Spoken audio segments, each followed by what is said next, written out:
Olá, então vamos conversar hoje sobre o amor, que é o grande tema da nossa trilha do relacionamento.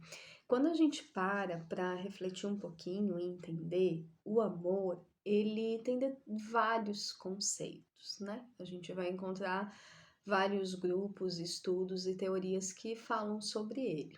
O que eu quero conversar com vocês, explicar, apresentar hoje, a gente chama dentro da psicologia como a teoria triangular do amor.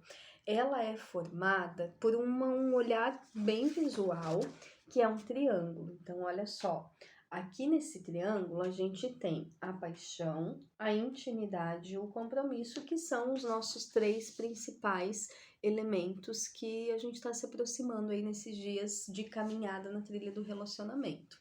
E a gente vai falar um pouquinho de cada um deles nessa aula de hoje e também entender quais são os vários amores, porque vocês podem me perguntar assim, tá, Thaís, mas então o amor só existe quando a gente tem esses três elementos?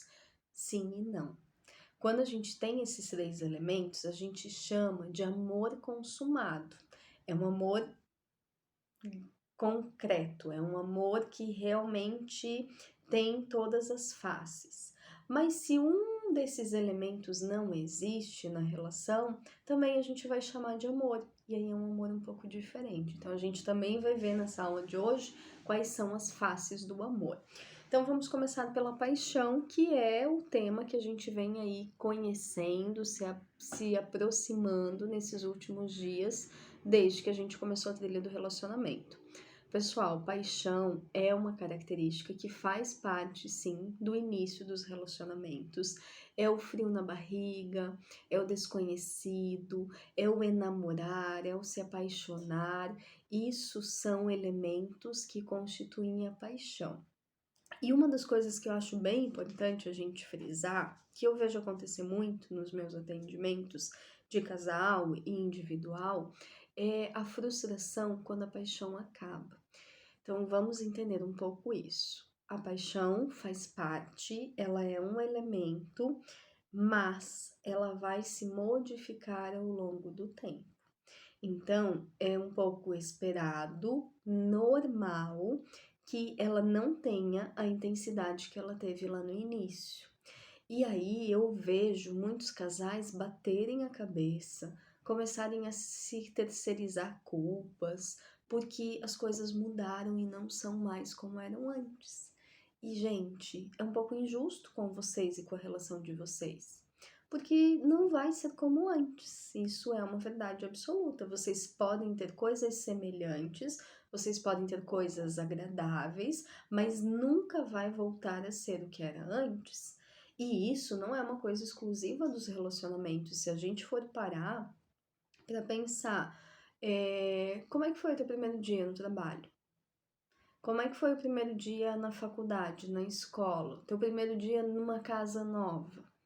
Tinha coisas diferentes, não tinha? Era o novo, tu tinhas que descobrir, algumas coisas eram confortáveis e davam entusiasmo, adrenalina, outras coisas não eram tão legais. A paixão é esse processo, só que no processo de paixão, qual é a diferença?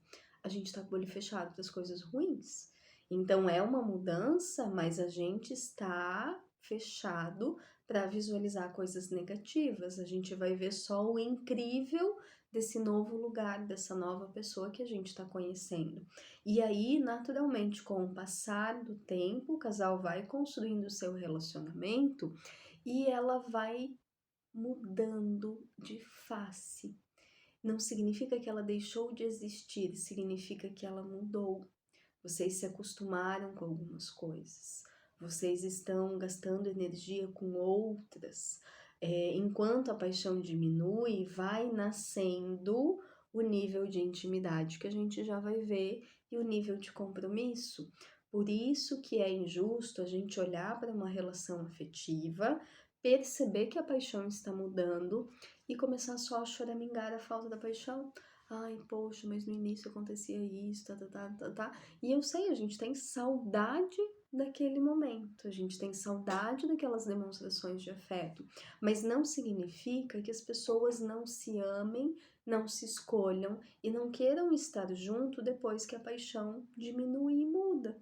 Então, entender que faz parte essa intensidade diminuir, porque outras coisas estão vindo, porque vocês já estão familiares. E essa é uma frase que eu também acho bem importante falar aqui.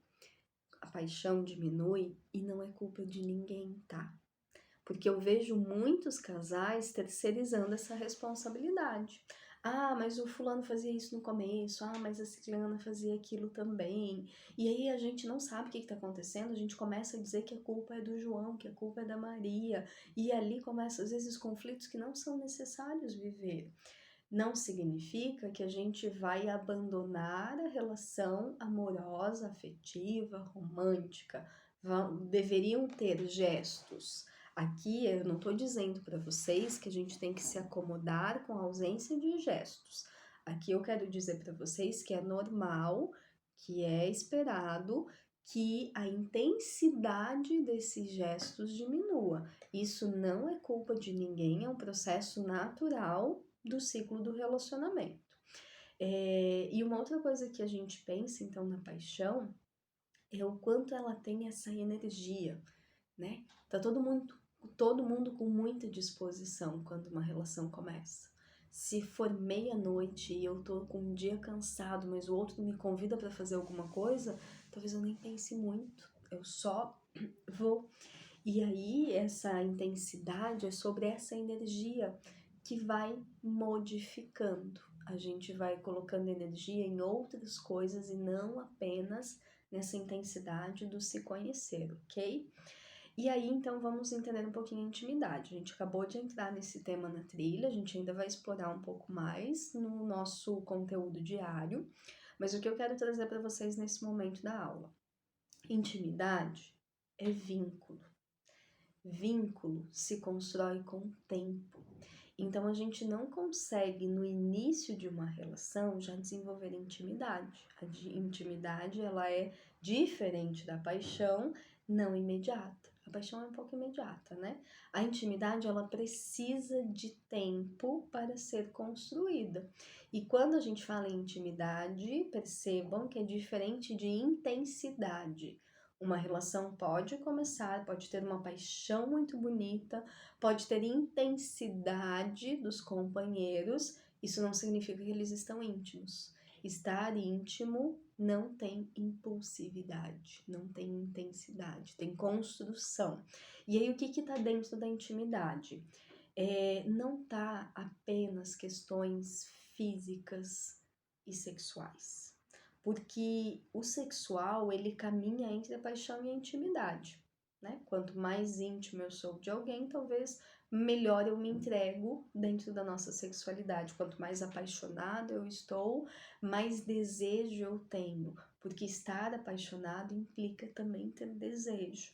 E aí na intimidade, então tem um pouquinho desse percentual aí de estar íntimo, de intimidade, de físico, de vida sexual, mas tem outros percentuais que são super importantes no dia a dia de um casal, que é vínculo, proximidade, diálogo, resolução de conflitos. Quanto mais íntimo eu sou de alguém, mais fácil é a gente conviver, né? Porque eu vou conhecendo a pessoa. E aí eu acho que é importante a gente se perguntar o quanto eu conheço o meu parceiro.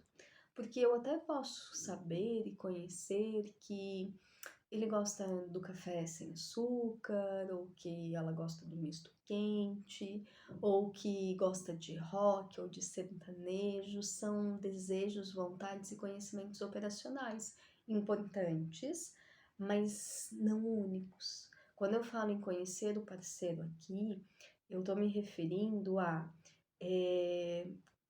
quais são as necessidades do meu companheiro, como eu expresso as minhas necessidades para ele, como a gente conversa e negocia coisas. O autoconhecimento nosso é muito valioso. E conhecer o outro também é muito importante. A gente nunca vai ser especialista da vida do outro, a gente só vai conhecer aquilo que ele nos permite que a gente veja. Mas esse conhecimento é importante para que a gente construa vínculos de intimidade. Então, por exemplo, de uma maneira bem visual, como se fosse emocionalmente, cada um tivesse um painel com vários botõezinhos.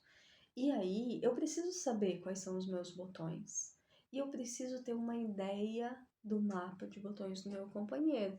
Porque olha só, a Maria chegou em casa um dia e ela disse assim: Ô João, hoje é o nosso dia de jantar juntos, você lembra? O João ouviu isso e o tom de voz que a Maria usou apertou o botão dele de se sentir cobrado. E aí, se sentindo cobrado, ele não curte muito, ele não gosta, ele não sabe reagir diferente, ele fica agressivo. E aí ele responde grosseiro para ela, e o agressivo dele vai apertar um outro botão nela. E aí ela vai, sei lá, né, hipoteticamente aqui pensando nessa história, ela vai se sentir rejeitada. E na verdade ela não queria cobrar, ela queria mostrar o quanto era importante o jantar. E aí o que ela recebe de volta é ela se sentir rejeitada. E aí vocês viram a confusão que pode acontecer na noite desse casal? Porque provavelmente eles não conhecem o painel um do outro. Então, quanto mais a gente tem conversas, porque, né, vocês podem me perguntar, tá, e aí, como é que onde é que eu pego esse mapa do outro? Lá no dia do casamento não tava. Onde é que tá a certidão desses botões? Não tá pronto. Muitas vezes nem o outro sabe tudo. Esse é um processo de autoconhecimento. Quanto mais eu me conheço, mais fácil fica eu convidar o outro também, às vezes, a se conhecer e mais a gente conhece a nossa relação. Então é desafiante, é difícil, não é uma coisa que está pronta, mas vocês percebem o quanto ela pode ser importante e reveladora aí nos desfechos cotidianos de um casal. E aí o melhor caminho que eu entendo que faz o casal desenhar esse mapa e ter a certidão do nascimento dos botões de cada um é através do diálogo. É através dele que a gente conhece o outro, que a gente entende a situação e que muitas vezes vai ser o alimento certo, ótimo, perfeito para alimentar a intimidade. Uma outra coisa que eu penso na intimidade é que a gente não consegue ser íntimo de pessoas estranhas, né? A gente não consegue ser íntimo e abrir muito da nossa vida se eu não me sinto segura e confortável com essa pessoa. Então, não é estranho a gente perceber que a intimidade está no topo. Eu até posso ter paixão e compromisso, e a gente já vai falar sobre a junção desses dois, mas se eu não tenho intimidade, talvez eu vou estar convivendo com um estranho. E isso pode acarretar algumas consequências relacionais na dinâmica desse casal.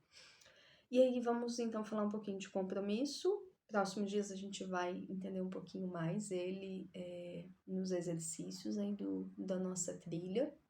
Mas quando a gente fala de compromisso, nós estamos falando sobre a decisão de estar em um relacionamento. A partir do momento que eu estou comprometido com algo, eu consigo dar mais segurança para essa relação.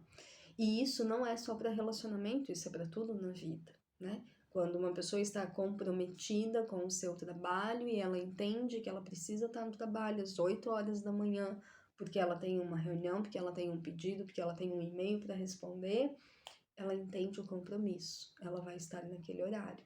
Agora, se não é uma prioridade e ela não está compromissada, vai estar tudo bem ela fazer isso às 10 da manhã. É sobre isso o compromisso, né? Ou uma outra forma da gente visualizar o compromisso, acho que diz muito a respeito de tirar os projetos da gaveta. A paixão é ótima para fazer projetos. Só que a paixão não consegue executar projetos. A paixão deixa os projetos dentro da gaveta. E aí, o compromisso é quem vai fazer o casal olhar para esse projeto e bancar começar. É como se fosse a construção de uma casa. Eu começo uma casa a partir de um projeto. Só que se eu não dou prioridade para essa construção, ela pode demorar 10 anos, 20 anos, 30 anos, ou ela pode nunca ser concluída. E aí vai ser aquelas obras inacabadas que a gente vê muitas vezes aí pelas estradas, né? Que aconteceu um imprevisto, ou enfim, acabou o dinheiro, ou deu algum problema com o terreno, e aí ficou inacabado. A gente investiu naquela obra, mas a gente não dá conta de terminar. E aí a gente vai ter que lidar com uma frustração de ter algo inacabado. Então, esse conceito do compromisso diz respeito a isso, a estar inteiro decidindo e colocando como prioridade essa relação. Então, a teoria, gente, fala isso. Paixão, intimidade, compromisso. Conhecemos aí um pouquinho de cada um deles. Os três juntos nos dão ao que a gente chama de amor consumado. E aí, tá, só esse tipo de amor existe? Não. Existem 3 outras formas de amor. E eu só quero explicar uma coisa antes de explicar eles. Eu não estou aqui falando de que essas formas de amor são certas ou erradas, ok? Eu estou aqui trazendo, explicando, contando para vocês como é que eles são. Tem casais que conseguem ter o amor consumado. Tem casais que vão ter uma outra face do amor e está tudo bem. A gente não está aqui dizendo que isso é bom ou isso é ruim. A gente está sobrevoando esses conceitos e eu espero, desejo que a partir desse conhecimento vocês possam olhar para a relação de vocês e talvez ter algumas respostas importantes sobre ele, tá? Então vamos lá. Um casal que une a paixão com a intimidade, esse ladinho daqui, ele vai construir o que a gente chama de amor romântico. Então esse casal vai viver o amor romântico. O que é o amor romântico? Os filmes nos falam muito sobre ele. É um amor que tem a intensidade da paixão, que tem a intimidade do vínculo, mas muitas vezes o perigo desse amor é que ele vai ser muito idealizado, ele vai ser muito sonhador, ele não vai tirar os projetos da gaveta. Talvez ele vai ter dificuldade dessa realização. Então as pessoas podem ser muito felizes, lembrando que eu falei antes, não são certos ou errados, são tipos de amor. As pessoas que vivem numa relação com amor romântico podem ser muito felizes, mas elas estão não aproveitando as oportunidades desse outro lado do triângulo do amor. Quando a gente junta intimidade e compromisso, as pessoas são próximas, as pessoas estão comprometidas aí com os projetos da vida. A gente vai ter uma coisa que a gente chama de amor social. E eu tenho quase certeza que vocês vão lembrar de algum casal com essa explicação. O amor social é aquele amor que as pessoas têm vínculo, elas têm muito comprometimento com a relação, mas elas não têm a paixão. E aí é um amor que parece 2 amigos dividindo uma vida. São aqueles casais que, quando têm muita dificuldade ou estão vivendo uma crise, eles escolhem permanecer na relação porque eles têm um legado, eles têm um compromisso, eles muitas vezes escolhem ficar por conta do propósito familiar e não necessariamente por estar escolhendo um ou outro, né? São 2 coisas diferentes. Eu estar na família é um sistema, o estar em casal é um outro sistema. E aí, no amor social, as pessoas tendem muito a olhar para o social, a olhar para o contexto e muitas vezes acabam negligenciando ou deixando descoberto as oportunidades que a paixão poderia trazer para essa relação. E quando nós temos, então, na parte aqui de baixo, a paixão e o compromisso, a gente está falando de um amor que se chama vazio. É um termo estranho, né? Mas é assim mesmo que foi desenvolvido na teoria. Então, tenho paixão, tenho vontade, tenho até a carga erótica nessa relação, tenho compromisso, tenho legado, quero estar nela, mas não temos intimidade. E aí é um amor que a gente pode pensar de uma maneira talvez um pouco mais superficial. As pessoas podem estar bem comprometidas, viverem os seus combinados dentro do relacionamento, se demonstrarem afeto e carinho, mas elas podem ser estranhas dentro dessa relação. Porque elas não têm intimidade, lembra que eu falei antes? Pra gente construir intimidade, a gente não pode ser estranho e estar distante do outro. Então, o amor vazio é essa característica. A gente está aqui, mas a gente ao mesmo tempo não está, porque nós não temos um vínculo de proximidade. E aí, quando vocês, né, olharem, pensarem ou reverem e refletirem sobre o que eu acabei de contar para vocês, eu penso que é muito importante entender as coisas. Porque muitas vezes, dentro de uma crise conjugal, a gente fica perdido, a gente fica confuso, a gente fica tentando achar o erro do outro, o nosso erro, onde foi que eu errei, né? Aquela tradicional frase de culpa, de cobrança que a gente tem com a gente mesmo. E muitas situações, na verdade, não tinha ninguém fazendo nada de mal intencional. Se talvez existisse um conhecimento sobre determinada coisa, esse casal poderia ter buscado caminhos diferentes, ou eu teria entendido maneiras diferentes, e aí não teria acumulado uma soma de histórias. Então, quando eu escolho trazer isso, esse conteúdo para a trilha do relacionamento, é com esse propósito. E é com essa convicção, acreditando que quando nós conhecemos as coisas, que é o que dentro da psicologia a gente chama de psicoeducação, quando nós somos psicoeducados e entendemos questões de dinâmica, de comportamento, que são tão complexos, né? São difíceis, mas se a gente parar com calma para olhar para eles, eles não são tão complexos assim. Eles parecem porque a gente não vê. Então, o exercício da nossa aula de hoje era justamente com essa intenção. Poderia ter falado mil coisas e várias coisas sobre amor. Só que quando a gente visualiza, olha só, isso aqui não ajuda a nossa compreensão, e isso é para todos os momentos da nossa relação. Quando a gente está com um problema, por exemplo, seria muito útil a gente fazer um mapa do problema, e aí a gente pega uma folha lá do caderno que está muito velho dentro de casa, e a gente vai tomar um café e a gente vai escrever sobre o nosso problema. E aí a gente vai pensar, tá, mas quando foi será que ele começou? O que está alimentando ele? Quais são as possibilidades que podem ajudar a resolver ele? E aí fica mais fácil a gente visualizar, tá palpável. Isso ajuda muito os casais em vários momentos. A mesma coisa com os projetos. Ai, a gente está muito empolgado no início da relação e a gente quer ter muitos projetos, mas se esses projetos não forem para algo visual, a gente não facilita o nosso cérebro a entender que tem um projeto para ser vivido. Então, quanto mais a gente usa, né? Eu falo no papel, mas sei lá, pode ser um e-mail, pode ser um bloco de nota, pode ser um aplicativo. Não importa qual é o recurso. O importante é que o casal entenda como é valioso as conversas que organizam. Quando a gente faz uma escrita no papel, a gente organiza emocionalmente o que está acontecendo. Então, acaba sendo um recurso terapêutico, tanto para questões individuais da vida, como para questões de casal.